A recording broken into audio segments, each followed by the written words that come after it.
मानव मन जिस भी चीज की कल्पना कर सकता है और उस पर विश्वास कर सकता है, उसे वह प्राप्त कर सकता है। नेपोलियन हिल का यह कथन लगभग 100 साल पहले दिया गया था।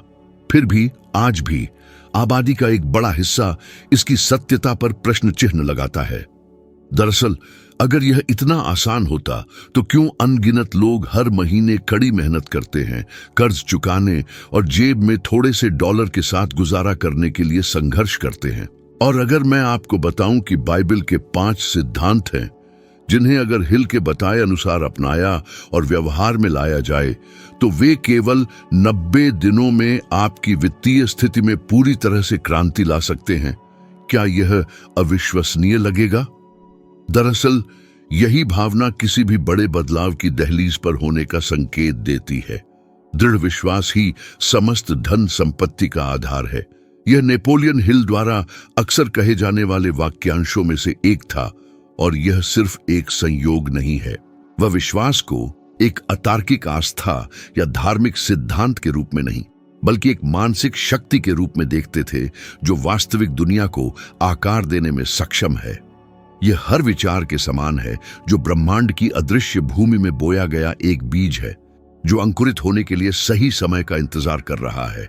और अधिकांश लोग लापरवाही से प्रतिदिन अनिश्चितता, भय और अभाव को बोते हैं और अपने जीवन में ठीक उन्हीं फलों को काटते हैं। आपने खुद कितनी बार किसी काम को शुरू करने से पहले ही छोड़ दिया है, सिर्फ इसलिए कि आप उसकी व्यावहारिकता में विश्वास नहीं कर पाए? भय आकांक्षाओं का अदृश्य हत्यारा है। हिल का कहना था कि हिचकिचाहट और भय जीत के मार्ग में सबसे महत्वपूर्ण बाधाएं हैं। और अगर आप इस पर विचार करेंगे तो आप देखेंगे कि यह एक सच्चाई है। आपने कितनी बार यह मानकर अवसरों को हाथ से जाने दिया है कि यह सही समय नहीं था, कि आपके पास अनुभव की कमी थी या असफलता बहुत दर्दनाक होगी? हालांकि हिल के दृष्टिकोण से विश्वास ही इस ठहराव का ठीक ठीक मारक है। यह उस चीज को पहचानने की क्षमता का प्रतिनिधित्व करता है जो दिखाई नहीं देती, और ऐसे कार्य करने की क्षमता का जैसे कि वह पहले से ही मौजूद हो। जब पवित्र शास्त्र कहता है कि विश्वास आशा की हुई वस्तुओं का निश्चय है, तो यह ठीक इसी बात को संदर्भित करता है। साक्ष्य की अनुपस्थिति में भी कार्य करना, तब भी विश्वास करना जब सब कुछ अव्यावहारिक लगे। हिल ने अपने जीवन में इस सच्चाई का अनुभव किया। 1908 में वह एक उभरता हुआ पत्रकार थे जो पेशेवर रूप से खुद को स्थापित करने की कोशिश कर रहे थे, जब उन्हें उस समय के ग्रह के सबसे समृद्ध व्यक्तियों में से एक एंड्रयू कार्नेगी ने आमंत्रित किया। कार्नेगी ने उन्हें संयुक्त राज्य अमेरिका के सबसे सफल व्यक्तित्वों से बात करने और उस रहस्य को उजागर करने के लिए प्रेरित किया जो उन्हें धन की ओर ले जाता था। खास बात यह थी कि इस काम के लिए हिल को एक भी पैसा नहीं मिलेगा। कल्पना कीजिए, एक निर्धन व्यक्ति जिसकी पत्नी और बच्चों का भरण पोषण करना है, एक ऐसे प्रस्ताव के सामने है जिसमें 2 दशकों की निस्वार्थ प्रतिबद्धता की आवश्यकता होगी। कौन पूरी समझदारी में ऐसी शर्त स्वीकार करेगा? फिर भी हिल ने इसे स्वीकार किया, और इस चुनाव का आधार उनका विश्वास था, एक अटूट विश्वास कि वह कार्य उन्हें एक महत्वपूर्ण रूप से बड़े उद्देश्य की ओर ले जाएगा। कई सालों तक उन्हें नकारात्मकता, अवरुद्ध पहुंच, वित्तीय कठिनाइयां और यहां तक कि भोजन का अभाव का भी सामना करना पड़ा। फिर भी उन्होंने कभी हार नहीं मानी। उन्हें विश्वास था कि अपने मन को लक्ष्य पर केंद्रित रखने से ब्रह्मांड परिणाम को संभालेगा, और ठीक ऐसा ही हुआ। हेनरी फोर्ड, थॉमस एडिसन और उस समय के अन्य प्रतिष्ठित व्यक्तियों के साथ मुलाकातों ने एक ऐसे सिद्धांत की नींव को मजबूत किया जो अनगिनत जिंदगियों को बदल सकता था। हिल ने दिखाया कि दृढ़ विश्वास ही दृढ़ता की प्रेरक शक्ति है, और दृढ़ता ही समृद्धि का मार्ग है। अब एक पल रुककर सोचिए, आप कितनी बार अपनी क्षमताओं पर विश्वास करना बंद कर देते हैं जब चीजें आपके अपने समय पर प्रकट नहीं होती हैं। आप प्रार्थना करते हैं, रणनीतियां बनाते हैं, लेकिन अंदर ही अंदर महसूस करते हैं कि यह साकार नहीं होगा। यह आंतरिक विरोधाभास विश्वास को सफलता प्राप्त करने से पहले ही नष्ट कर देता है। हिल सिखाते थे कि विश्वास अनायास नहीं उपजता, किंतु एक दृढ़ विश्वास अनायास उपजता है। इसे निर्मित किया जाता है। यह तब उभरता है जब आप अपने मन को प्रतिदिन सफलता के विचारों से पोषित करते हैं, जब आप असफलता से जुड़ने का विरोध करते हैं और ऐसे कार्य करना शुरू कर देते हैं जैसे कि जीत अपरिहार्य हो। समकालीन वैज्ञानिक अनुसंधान इस बात की पुष्टि करता है जो हिल और पवित्र ग्रंथों ने सदियों पहले ही घोषित कर दिया था। सकारात्मक मनोविज्ञान और तंत्रिका विज्ञान में शोध से पता चलता है कि सकारात्मक विश्वास वाले व्यक्तियों में बाधाओं को पार करने, अधिक सटीक विकल्प बनाने और बेहतर आर्थिक प्रदर्शन प्राप्त करने की बेहतर क्षमता होती है। पेंसिल्वेनिया विश्वविद्यालय के शिक्षाविदों ने पाया कि उच्च आत्मसम्मान वाले लोगों में अपनी क्षमताओं पर संदेह करने वालों की तुलना में अपनी वार्षिक आय बढ़ाने की 37% तक अधिक संभावना होती है। यह महज संयोग की बात नहीं है, यह व्यवहार में विश्वास है। हिल अक्सर बताते थे कि अपने पेशेवर जीवन की शुरुआत में उन्होंने हेनरी फोर्ड से बिना किसी पूर्व निमंत्रण के केवल बातचीत करने के उद्देश्य से मुलाकात की। उन्हें अपने कार्य की प्रासंगिकता में इतना विश्वास था कि उन्होंने सफलता की किसी निश्चितता के बिना लंबी दूरी तय की। अंततः जब वह पहुंचे तो उनका संदेह के साथ स्वागत किया गया, लेकिन फोर्ड उनकी हिम्मत से प्रभावित हुए और अंत में साक्षात्कार दिया। इस अनुभव ने हिल को बहुत गहराई से प्रभावित किया, क्योंकि उन्होंने समझा कि विश्वास निष्क्रिय रूप से इंतजार करने में नहीं है, यह ऐसे प्रयास करने में है जैसे कि जीत पहले से ही आपकी हो, तब भी जब हर कोई अविश्वास व्यक्त करे। और शायद यही अधिकांश व्यक्तियों के लिए सबसे चुनौतीपूर्ण पहलू है। जब सब कुछ अनुकूल चलता है तो विश्वास रखना आसान होता है। हालांकि जब संसाधन समाप्त हो जाते हैं, जब योजना विफल हो जाती है, जब दूसरे आपको पागल कहते हैं, तो ऐसे समय में दृढ़ विश्वास बनाए रखना ही उन लोगों को अलग करता है जो केवल कल्पना करते हैं और जो उसे साकार करते हैं। हिल ने कहा था कि यदि आप अपनी क्षमताओं पर विश्वास नहीं करते हैं तो कोई और नहीं करेगा। विश्वास वह अदृश्य आधार है जिस पर सारी मूर्त संपत्ति खड़ी होती है। इसे देखते हुए मैं आपको एक चुनौती देता हूं। एक ठोस और विशिष्ट वित्तीय लक्ष्य चुनें। यह $10,000 जमा करना, कर्ज चुकाना, एक व्यवसाय शुरू करना या अपनी मासिक आय बढ़ाना हो सकता है।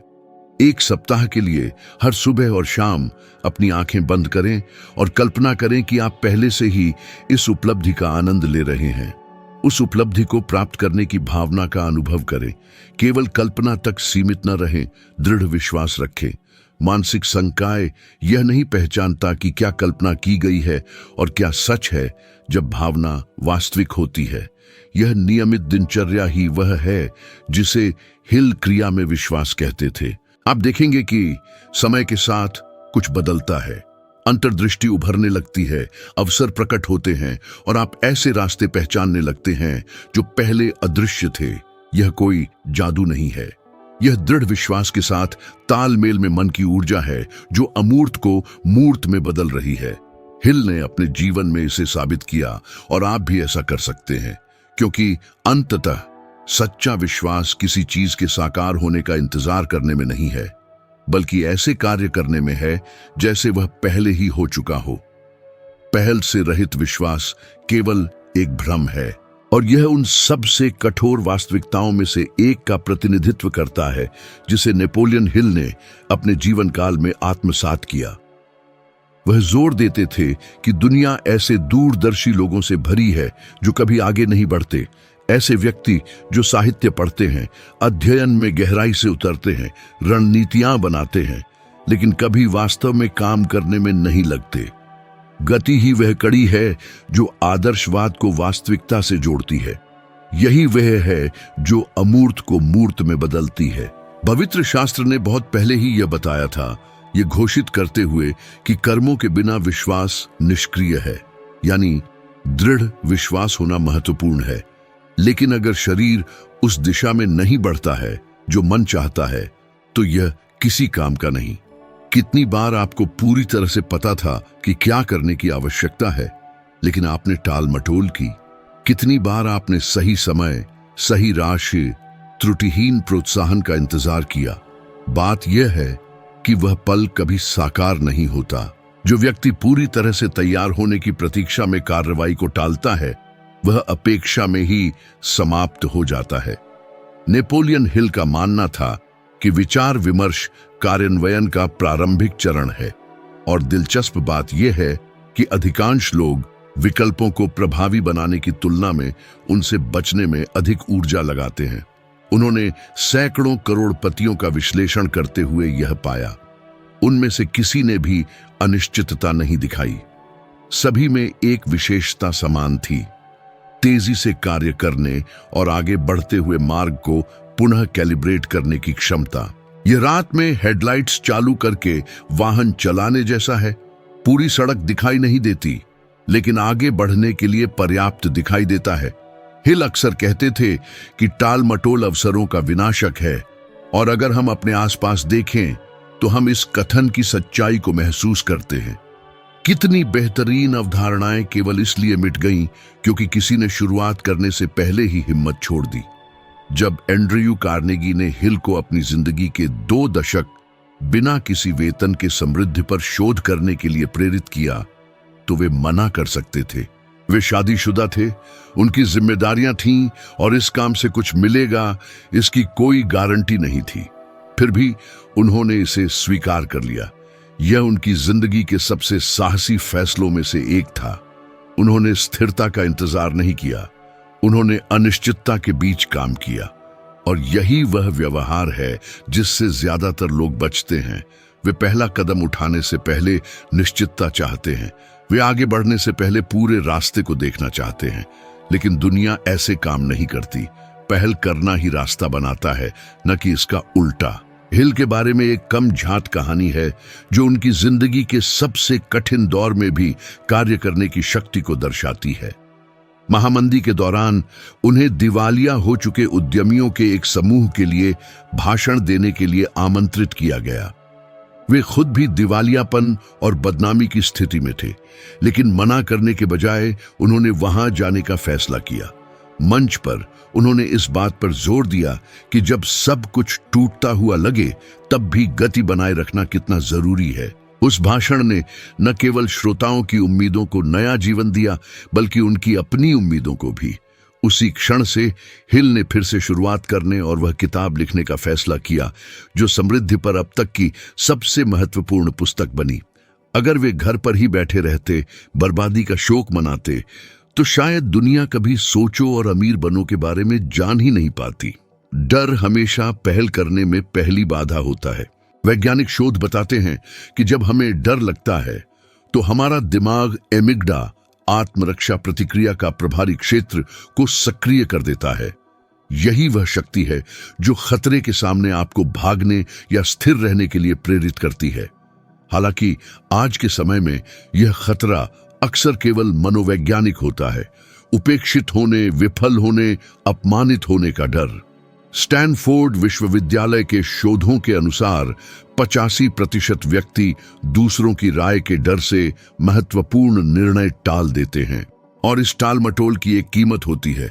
बर्बाद हुआ समय कभी वापस नहीं आता।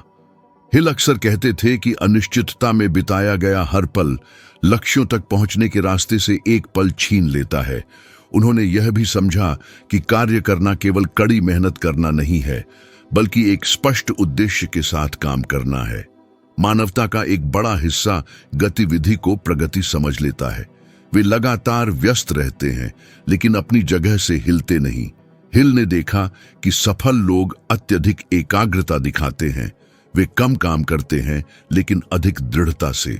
उदाहरण के लिए हेनरी फोर्ड को उनकी साहसिक अवधारणाओं के लिए अनगिनत आलोचनाओं का सामना करना पड़ा। लोग कहते थे कि यह मानना मूर्खता है कि कार्य सभी के लिए उपलब्ध होगी।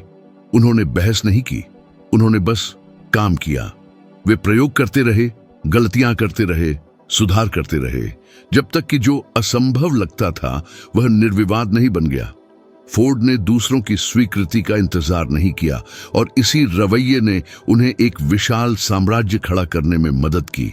एक चरण ऐसा आता है जब पहल अटूट विश्वास में बदल जाती है।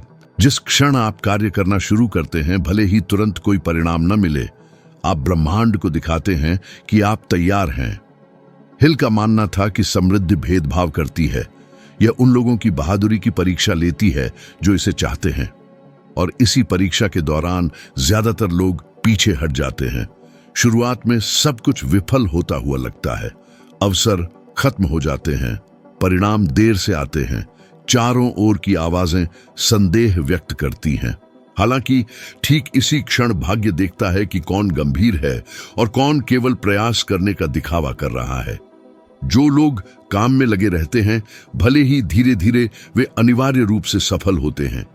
इस धारणा को परखने के लिए कुछ सरल प्रयास करें। अगले 30 दिनों तक जब भी कोई आशाजनक विचार आए, उसे उसी दिन अमल में लाए। यह एक छोटी सी चीज हो सकती है, एक संदेश भेजना, एक फोन कॉल करना, एक नए उद्यम की शुरुआत करना, किसी नए विषय में गहराई से जाना। कुंजी है टाल मटोल न करना। इस रवैये को दोहराना एक नया संज्ञानात्मक ढांचा बनाता है। हर कदम पर आप अपने अवचेतन मन को यह संदेश देते हैं, मुझे खुद पर विश्वास है। और यही वह तंत्र है जो डर को सुरक्षा में बदल देता है। शुरुआत में विरोध की भावना होगी, यह असहज, थकाऊ, यहां तक कि अजीब लगेगा। हालांकि मन खुद को समायोजित कर लेता है, और जब प्रयास एक आदत बन जाता है तो सफलताएं अपने आप प्रकट होने लगती हैं। यह एक खड़ी गाड़ी को धकेलने जैसा है। शुरुआत में इसमें जोर लगता है, लेकिन गति पकड़ने के बाद प्रगति अपरिहार्य हो जाती है। हिल का कहना था कि जो व्यक्ति इरादे से काम करता है वह कभी लंबे समय तक अभाव में नहीं रहता, क्योंकि जो चलता है वह अवसरों को आमंत्रित करता है, जीवन कर्मठता को पुरस्कृत करता है। हर प्रयास से, चाहे वह कितना भी विफल क्यों ना हो, आप जीवन शक्ति, अनुभव और दिशा पैदा करते हैं। और अगर गलतियां होती हैं तो उन्हें सीखें और सुधार करें। असफलता केवल जीत की तैयारी है। उन सभी लोगों के बारे में सोचें जिनकी आप प्रशंसा करते हैं। उनमें से किसी ने भी केवल विश्वास करके अपनी वर्तमान स्थिति हासिल नहीं की, उन्होंने काम किया। और जब आप भी काम में लग जाएंगे तो आपको कुछ अद्भुत अनुभव होगा। झिझक गायब हो जाएगी, डर कमजोर पड़ जाएगा, और जो असंभव लगता था वह आपकी दृढ़ता के आगे झुकने लगेगा। क्योंकि अंततः कार्य करना ही विश्वास का सबसे सच्चा प्रमाण है। अंतर्दृष्टि उन लोगों को अलग करती है जो समृद्ध होते हैं, उनसे जो केवल जीवित रहते हैं। पवित्र ग्रंथ कहते हैं कि वह व्यक्ति धन्य है जिसे ज्ञान मिलता है। और नेपोलियन हिल ने जल्दी ही समझ लिया था कि सच्ची शक्ति भौतिक धन में नहीं, बल्कि इस बात में निहित है कि मानसिक क्षमता को कैसे सोचने के लिए प्रशिक्षित किया जाता है। उनका मानना था कि स्पष्टता, व्यवस्थित अवलोकन और जीवन की घटनाओं पर गहन ध्यान से आती है। यह किसी साहित्यिक कृति या शैक्षिक प्रशिक्षण से प्राप्त होने वाली चीज नहीं है, बल्कि यह सतही बातों से परे देखने और घटनाओं के पीछे के अंतर्निहित कारण को समझने की क्षमता से उत्पन्न होती है। दुनिया चालाक लोगों से भरी है, लेकिन समझदार लोग कम ही हैं। और ठीक यही असमानता उन लोगों को अलग करती है जो ज्ञान प्राप्त करते हैं उनसे जो ठोस सफलताएं प्राप्त करते हैं। हिल ने गौर किया कि आजकल के व्यक्ति का सबसे गहरा खेद लगातार सक्रिय रहना है, बिना पूरी तरह से सचेत हुए। उन्होंने कहा कि अधिकांश लोग कड़ी मेहनत करते हैं, लेकिन बिना किसी निश्चित लक्ष्य के, और इसी कारण वे कभी सच्ची समृद्धि प्राप्त नहीं कर पाते। और अगर हम ईमानदार रहें तो यह वास्तविकता हर जगह स्पष्ट है। आप कितने ऐसे लोगों को जानते हैं जो एक ऐसी नौकरी में लंबे समय तक लगे रहते हैं जिससे वे नफरत करते हैं, केवल अपनी जिम्मेदारियों को पूरा करने और अगले महीने तक गुजारा करने के लिए? वे सोचते नहीं, बस उत्तेजनाओं पर प्रतिक्रिया करते हैं। विवेक इसके विपरीत मांग करता है, रुकना, जांचना और पूरी चेतना के साथ विचार विमर्श करना। हिल ने दावा किया कि सोचने की क्षमता मानव की सबसे बड़ी विशेषता है, लेकिन सबसे अधिक उपेक्षित भी। अपने समय के प्रमुख उद्योगपतियों की जांच करते हुए हिल ने पाया कि उन सभी में एक सामान्य विशेषता थी। वे स्वतंत्र रूप से सोचते थे। वे बाहरी निर्णयों, क्षणिक प्रवृत्तियों या निंदा से प्रभावित नहीं होते थे। उदाहरण के लिए हेनरी फोर्ड को जनता के लिए सुलभ वाहन बनाने की इच्छा के लिए उपहास का पात्र बनाया गया था। लोगों ने दावा किया कि यह अव्यावहारिक था, कि खर्च बहुत अधिक होगा, लेकिन फोर्ड विशेषज्ञों की राय के आगे नहीं झुके। उन्होंने अपनी खुद की धारणा पर विश्वास रखा और सफलता प्राप्त होने तक परीक्षण जारी रखे। यह वही विवेक है जो अप्राप्य को पूर्व निर्धारित चीज में बदल देता है। अपनी खुद की समझ पर विश्वास करने का साहस जब पूरी दुनिया अविश्वास व्यक्त करती है। समझदारी गलतियों को स्वीकार करने और उनसे सबक सीखने में भी निहित है। हिल का मानना था कि हर असफलता अपने मूल में एक संबंधित लाभ के अंकुरण को समेटे रहती है। हालांकि इस पहलू को समझने के लिए एक छात्र की दृष्टि होना अनिवार्य है। अपने सबसे कठिन चरणों में से एक में हिल ने एक शैक्षिक पहल में पैसा लगाया जो पूरी तरह से विफल हो गई। उन्होंने अपनी संपत्ति खो दी, निंदा का निशाना बने और अवसाद की स्थिति में डूब गए। फिर भी हार मानने के बजाय उन्होंने जांच की कि क्या गलत हुआ था। उन्होंने पाया कि उन्होंने उद्देश्य पर दिखावे को प्राथमिकता दी थी। इस रहस्योद्घाटन ने उन्हें अपना रास्ता सुधारने के लिए प्रेरित किया और कई साल बाद मानव मन के विस्तार पर आधारित एक शिक्षण पद्धति विकसित करने के लिए प्रेरित किया, जिसने हजारों व्यक्तियों को उनकी प्रगति में मदद की। असफलता उनके जीवन की सबसे महत्वपूर्ण शिक्षाओं में से एक बन गई। वैज्ञानिक ज्ञान हिल के सिद्धांतों की पुष्टि करता है। हार्वर्ड विश्वविद्यालय के शोध से पता चलता है कि जो व्यक्ति विचार विमर्श की क्षमता को बढ़ाते हैं, यानी जो अपने विकल्पों पर विचार करने, अपनी गलतियों से सीखने और अपनी भावनाओं का गहराई से विश्लेषण करने में समय लगाते हैं, वे उन लोगों की तुलना में आर्थिक और भावनात्मक सफलता प्राप्त करने की 23% अधिक संभावना रखते हैं, जो केवल तात्कालिक प्रेरणा पर कार्य करते हैं। समझदारी सर्वज्ञता में नहीं है, बल्कि अवलोकन करने, प्रश्न पूछने और सुधार करने की निपुणता में है। यह ज्ञान और तीक्ष्णता के बीच संतुलन का प्रतिनिधित्व करती है। हालांकि ज्ञान का एक सूक्ष्म विरोधी है सूचनात्मक शोर। हम ऐसे युग में जीते हैं जहां सभी को तथ्यों, रिपोर्टों, विचारों और मार्गदर्शन तक पहुंच प्राप्त है। विरोधाभासी रूप से इतना अधिक भटकाव कभी नहीं रहा। हिल का मानना था कि विचार विमर्श के बिना अत्यधिक जानकारी स्पष्टता के मुखौटे में अज्ञानता पैदा करती है। वह अक्सर कहते थे कि सोचना सबसे कठिन कार्य है और इसीलिए इसे बहुत कम लोग करते हैं। समझदारी के लिए आंतरिक शांति की आवश्यकता होती है। अपनी स्वयं की मान्यताओं पर सवाल उठाना और रूढ़िवादी निश्चितताओं से अलग होना जरूरी है। पिछली सदी की सबसे प्रभावशाली हस्तियों के साथ अपनी बातचीत में हिल ने महसूस किया कि वित्तीय बुद्धिमत्ता भावनात्मक बुद्धिमत्ता से आंतरिक रूप से जुड़ी हुई है। ऐसे व्यक्ति जो अपनी भावनाओं पर नियंत्रण नहीं रखते, वे शायद ही अपने संसाधनों का प्रबंधन कर पाते हैं। भय, क्रोध और चिंता उन्हें जल्दबाजी में निर्णय लेने, बिना सोचे समझे खर्च करने और प्रयासों को तुरंत छोड़ने के लिए प्रेरित करते हैं। दूसरी ओर समझदार लोग तब भी शांति बनाए रखते हैं जब सब कुछ ढहता हुआ प्रतीत होता है। वे अवलोकन करते हैं, उचित अवसर की प्रतीक्षा करते हैं और सटीकता के साथ आगे बढ़ते हैं। यही कारण है कि विपत्ति के समय कुछ लोग अपनी सारी संपत्ति खो देते हैं और कुछ अपनी संपत्ति का विस्तार करते हैं। विवेक निराशा के विपरीत भी कार्य करता है। हिल ने बताया कि अपने जीवन के एक अंधेरे दौर में उन्होंने अपने पेशे को पूरी तरह से छोड़ने पर विचार किया था। वह बेरोजगार थे, कर्ज में डूबे थे और उनके पास कोई उम्मीद नहीं थी। तभी एक आंतरिक प्रेरणा, जिसे उन्होंने असीमित शक्ति कहा, ने उन्हें उस पूरी स्थिति के उच्च उद्देश्य पर विचार करने के लिए प्रेरित किया। उन्होंने महसूस किया कि उन्हें एक परीक्षा से गुजरना पड़ रहा था, न कि विनाश से।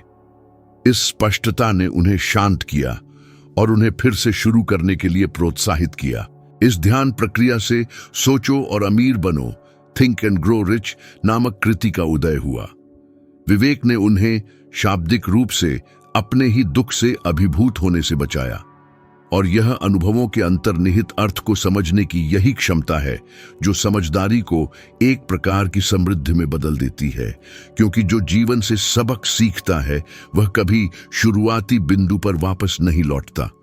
विपरीत परिस्थितियों में भी समझदार व्यक्ति मजबूत होकर उभरता है, मूर्ख पीड़ित होता है, विचारशील फलता फूलता है। हिल ने मानव मन की तुलना एक बाग से की। यदि उपजाऊ विचारों को बोया नहीं जाता है तो यह अवांछित वनस्पति से भर जाएगा। ज्ञान इस भूमि को प्रतिदिन जोतने, विचारों की रक्षा करने और प्रगति को बाधित करने वाली मान्यताओं को उखाड़ फेंकने में निहित है। इस कहावत का एक समकालीन उदाहरण स्टीव जॉब्स द्वारा प्रस्तुत किया गया है। उन्होंने कहा था कि तीक्ष्णता उत्पादन बढ़ाने में नहीं बल्कि अनावश्यक चीजों को दबाने में है। इसी स्पष्टता ने उन्हें सरल फिर भी अभिनव कलाकृतियों की अवधारणा की ओर अग्रसर किया। उन्होंने धन का पीछा नहीं किया, उन्होंने अर्थ की तलाश की, और इसका परिणाम सदी के सबसे बड़े भाग्य में से एक था। हिल के समान जॉब्स ने प्रदर्शित किया कि समझदारी ही एकमात्र ऐसी संपत्ति है जिसे एक बार पोषित करने पर अन्य सभी को जन्म देती है। इसलिए जो चुनौती प्रस्तुत की जाती है वह सरल फिर भी शक्तिशाली है। आने वाले 10 दिनों के लिए जब भी कुछ प्रतिकूल घटे, शिकायत को एक प्रश्न से बदलें। यह स्थिति क्या सिखाने की कोशिश कर रही है? यह व्यवहार चुनौतियों के प्रति आपकी धारणा को पूरी तरह से बदल देता है, क्योंकि प्रबुद्ध लोग यह नहीं पूछते यह मेरे साथ क्यों हुआ, बल्कि यह कि यह स्थिति किस उद्देश्य से प्रकट हुई है। विचार का यह मामूली परिवर्तन ही उस व्यक्ति को अलग करता है जो एक बार बार आने वाले चक्र में फंसा रहता है और जो अंततः आगे बढ़ता है। विवेक उस अदृश्य मार्ग का प्रतिनिधित्व करता है जो मनुष्य को सौभाग्य की ओर निर्देशित करता है। और जबकि अधिकांश लोग भौतिक धन का पीछा करते हैं, समझदार व्यक्ति चिंतन करने की क्षमता प्राप्त करते हैं, क्योंकि जो अपनी बुद्धि को परिष्कृत करता है वह निस्संदेह समृद्ध होना सीखता है। कृतज्ञता अस्तित्व की सबसे कम आंकी गई शक्तियों में से एक है। लोग इसके बारे में ऐसे बात करते हैं मानो यह केवल एक प्रशंसनीय रवैया हो। हालांकि नेपोलियन हिल के लिए कृतज्ञता परिवर्तन का एक साधन थी, आध्यात्मिक और मनोवैज्ञानिक दोनों। उन्होंने कहा कि जो व्यक्ति कृतज्ञता पैदा करता है वह कभी गरीबी का अनुभव नहीं करेगा, क्योंकि कृतज्ञ मन पूर्णता पर केंद्रित होता है और समान परिस्थितियों को आकर्षित करता है। इसके विपरीत जो मन कृतज्ञ नहीं होता वह अभाव की ओर मुड़ता है और अभाव के चक्र में फंसा रहता है। वातावरण का अवलोकन करने पर इस वास्तविकता को क्रियान्वित होते हुए देखना आसान है। ऐसे लोग हैं जो अपने जीवन भर उस चीज का शोक मनाते हैं जिसकी उनके पास कमी है, और अन्य जो काफी कम संसाधनों के साथ संतोष, शांति और यहां तक कि समृद्धि का विकिरण करते हैं। इन समूहों के बीच का अंतर उनकी संपत्ति में नहीं बल्कि उनकी धारणा की क्षमता में निहित है। पवित्र शास्त्र निर्देश देता है, सभी परिस्थितियों में धन्यवाद दें। यह हर चीज के कारण नहीं बल्कि हर चीज के संदर्भ में है। इसका अर्थ है कि विपत्तियों का सामना करने पर भी हमेशा कुछ न कुछ सीखने को मिलता है, कुछ न कुछ सराहना करने को मिलता है। हिल ने इस सच्चाई को सबसे दर्दनाक तरीके से उजागर किया। महामंदी के दौरान उन्होंने अपनी लगभग सभी संपत्ति, वित्तीय संसाधन, सुरक्षा और प्रतिष्ठा का विनाश देखा। एक निश्चित समय के लिए उन्होंने पहाड़ों में एक झोपड़ी में शरण ली, अपमान और निराशा से ग्रस्त। हालांकि इसी एकांत और शांति में उन्होंने अपने अस्तित्व की सबसे गहरी रहस्योद्घाटन में से एक का अनुभव किया। उन्होंने पाया कि अपनी हानियों का शोक मनाने से वह खुद को फिर से उठने से रोक रहे थे। तभी उन्होंने अपनी मानसिक दिशा बदलने का विकल्प चुना। जो अनुपस्थित था उस पर ध्यान केंद्रित करने के बजाय उन्होंने उस चीज के लिए आभार व्यक्त करना शुरू कर दिया जो उनके पास अभी भी थी। शारीरिक जीवन शक्ति, मानसिक स्पष्टता और एक नई शुरुआत का अवसर। दृष्टि में इस परिवर्तन ने एक चिंगारी के जागरण का काम किया। कृतज्ञता ने उन्हें मनोवैज्ञानिक अंधकार से बचाया और उन्हें फिर से कार्य करने के लिए प्रेरित किया। कुछ ही महीनों के बाद उन्होंने अपनी लेखन क्षमता को बढ़ाया, अपने मौजूदा नोट्स को संकलित किया और उस कृति को आकार दिया जिसने अनगिनत जिंदगियों में क्रांति ला दी। सोचो और अमीर बनो। हिल का मानना था कि कृतज्ञता प्रचुरता का प्रवेश द्वार है, क्योंकि केवल वही जो दुर्लभ को महत्व देता है वह प्रचुरता का स्वागत करने के लिए तैयार होता है। और यह सिद्धांत केवल आध्यात्मिक क्षेत्र तक ही सीमित नहीं है, यह वैज्ञानिक रूप से भी सिद्ध है। कैलिफोर्निया विश्वविद्यालय द्वारा किए गए अध्ययन दर्शाते हैं कि जो व्यक्ति प्रतिदिन कृतज्ञता का अभ्यास करते हैं उनमें तनाव से जुड़े रसायन कोर्टिसोल की सांद्रता काफी कम होती है। वे बेहतर नींद का आनंद लेते हैं, अधिक स्पष्टता से सोचते हैं और अधिक प्रभावी ढंग से विचार विमर्श करते हैं। साइकोलॉजी एंड हेल्थ नामक प्रकाशन में प्रकाशित एक शोध ने इंगित किया कि जो लोग अपनी कृतज्ञता के कारणों को दर्ज करने की आदत विकसित करते हैं वे अपनी संतुष्टि और आशा के संकेतकों को 25% तक बढ़ा देते हैं। और विशेष रूप से यह स्थिति सीधे मौद्रिक परिणामों में प्रकट होती है। ऐसा इसलिए होता है क्योंकि एक शांत मन अधिक रचनात्मक, अधिक कुशल और अधिक आत्मविश्वासी होता है। हिल का मानना था कि कृतज्ञता व्यवहार में विश्वास की अभिव्यक्ति है। यह ऐसा है मानो आप ब्रह्मांड से संवाद कर रहे हों। मुझे विश्वास है कि सब कुछ मेरे लाभ के लिए काम कर रहा है, भले ही कारण मेरी समझ से बाहर हो। और ब्रह्मांड बदले में आपको आभार व्यक्त करने के लिए बहाने प्रदान करता रहता है। उन्होंने बताया कि उनके द्वारा परामर्श किए गए कई धनी व्यक्ति इसी मानसिक संरचना को साझा करते थे। उदाहरण के तौर पर थॉमस एडिसन को अपनी प्रयोगशाला के आग से पूरी तरह नष्ट हो जाने के बाद मुस्कुराते हुए और यह कहते हुए देखा गया था, अब हमारे पास एक नई शुरुआत का अवसर है। पिछली गलतियों से रहित विपत्ति के प्रति यह कृतज्ञतापूर्ण स्वभाव ही उन लोगों को अलग करता है जो फिर से उभरते हैं उनसे जो हार मान लेते हैं। कृतज्ञता एक शक्तिशाली भावनात्मक शक्ति भी है। यह भय को निष्क्रिय करती है, चिंता को कम करती है और शत्रुता को समाप्त करती है। कोई भी व्यक्ति एक साथ कृतज्ञता और दुर्भाग्य को व्यक्त नहीं कर सकता।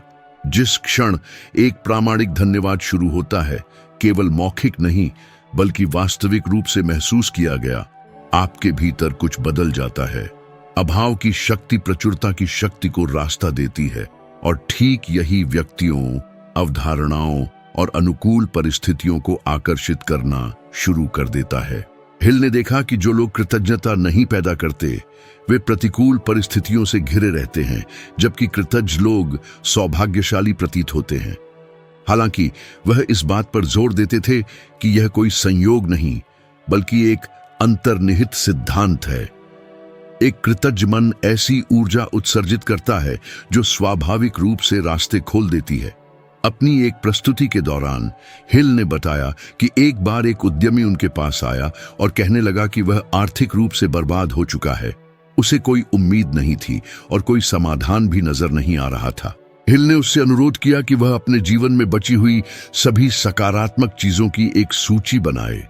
उस व्यक्ति ने शुरुआत में तो आनाकानी की, लेकिन अंततः वह मान गया। सूची पूरी करने पर उसने महसूस किया कि उसके पास अभी भी जीवन शक्ति, परिवार, दोस्त और बुद्धि मौजूद थी। तब हिल ने घोषणा की, तुम्हारे पास वह सब कुछ है जिसके लिए ज्यादातर इंसान अपना सब कुछ दांव पर लगा देंगे।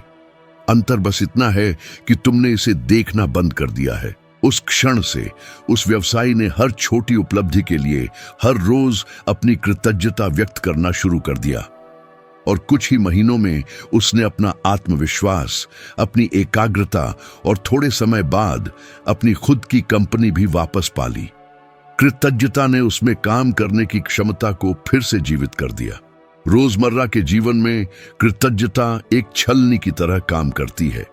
दो व्यक्ति समान परिस्थितियों से गुजर सकते हैं, लेकिन उनमें से केवल एक ही उस अनुभव से आगे बढ़ पाएगा। अंतर दृष्टिकोण में है। जो कृतज्ञ होता है वह सीखता है, जो शिकायत करता है वह पुराने पैटर्न दोहराता है।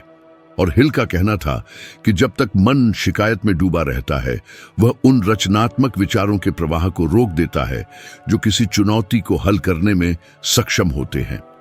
जब हम सराहना व्यक्त करते हैं तो मस्तिष्क का कॉर्टेक्स स्पष्टता और प्रेरणा से जुड़े क्षेत्रों को उत्तेजित करता है और उसी क्षण वे समाधान सामने आते हैं जो पहले अदृश्य लगते थे। इसलिए यदि आप समृद्धि चाहते हैं तो नियमित रूप से कृतज्ञता व्यक्त करना शुरू करें। अगले 21 दिनों तक जागने के तुरंत बाद उन 3 चीजों को लिखें जिनके लिए आप कृतज्ञ महसूस करते हैं। यह मायने नहीं रखता कि वे छोटी हैं, जैसे कि आप जो ऑक्सीजन लेते हैं, आपके सिर पर छत या एक नई कोशिश का अवसर। इसे अपनी मर्जी से करें, न कि केवल एक दिनचर्या के रूप में। लगातार ऐसा करने से सोचने का एक नया तरीका स्थापित होता है, और जितना अधिक आप अपने मन को अच्छी चीजों को पहचानने के लिए प्रशिक्षित करेंगे, उतना ही कम वह उन चीजों पर अटकेगा जो मौजूद नहीं है। हिल अक्सर कहते थे कि ब्रह्मांड उन्हें अधिक नहीं देता जो कम से कम की सराहना नहीं कर सकते। यह कथन कृतज्ञता की शक्ति को दर्शाता है। यह धारणा को बदलती है और धारणा जीवन को बदल देती है। समृद्धि तब शुरू होती है जब आप सराहना व्यक्त करने के लिए बहाने का इंतजार करना छोड़ देते हैं और बहाने पैदा करने के लिए सराहना व्यक्त करना शुरू कर देते हैं, क्योंकि मूल रूप से कृतज्ञता विश्वास का सबसे सच्चा रूप है। यह इस बात की निश्चितता है कि दृश्य रूप से प्रकट होने से पहले ही कुछ अनुकूल पहले से ही चल रहा है। अब जब आप उन 5 शब्दों से अवगत हैं जो 90 दिनों में आपके वित्तीय मार्ग को बदल सकते हैं, दृढ़ विश्वास, प्रयास, अंतर्दृष्टि, कृतज्ञता और उद्देश्य, अब समय आ गया है कि आप अपने दैनिक जीवन में उनके व्यावहारिक कार्यान्वयन पर विचार करें। उनमें से हर एक सामान्य से ऊपर उठने और एक पूर्ण व सार्थक जीवन बनाने के लिए एक ठोस उपाय का प्रतिनिधित्व करती है, और परिवर्तन उसी क्षण शुरू होता है जब आप व्यवस्थित और दृढ़ संकल्प के साथ कार्य करने का निर्णय लेते हैं। यदि आप महसूस करते हैं कि आपके भीतर कुछ जागृत हो गया है, कि आप एक सच्चे परिवर्तन के लिए तैयार हैं, तो अपनी यात्रा को इस बिंदु पर न रोकें। आपके डिस्प्ले पर आने वाला अगला वीडियो इन युक्तियों की ओर गहराई से पड़ताल करेगा। यह स्पष्ट करेगा कि नेपोलियन हिल के सिद्धांतों को स्पष्ट और प्रभावी ढंग से कैसे लागू किया जाए, बिना किसी रहस्यवादी उपचार के, बल्कि केवल मान्य दृष्टिकोणों और निरंतर क्रियान्वयन के साथ। मैं यहाँ केवल बातों के लिए नहीं हूँ। मेरा समर्पण आपके व्यक्तिगत और वित्तीय विकास के लिए एक प्रामाणिक और परिवर्तनकारी तरीके से है, और ठीक इसी कारण से मैं आपको आने वाले वीडियो पर क्लिक करने और मेरे साथ इस यात्रा को जारी रखने के लिए प्रेरित करता हूं। तो अपना समय बर्बाद न करें, अभी प्रदर्शित वीडियो चुनें और आइए हम सब मिलकर आगे बढ़ें। मैं आपसे अगली वीडियो में मिलता हूं।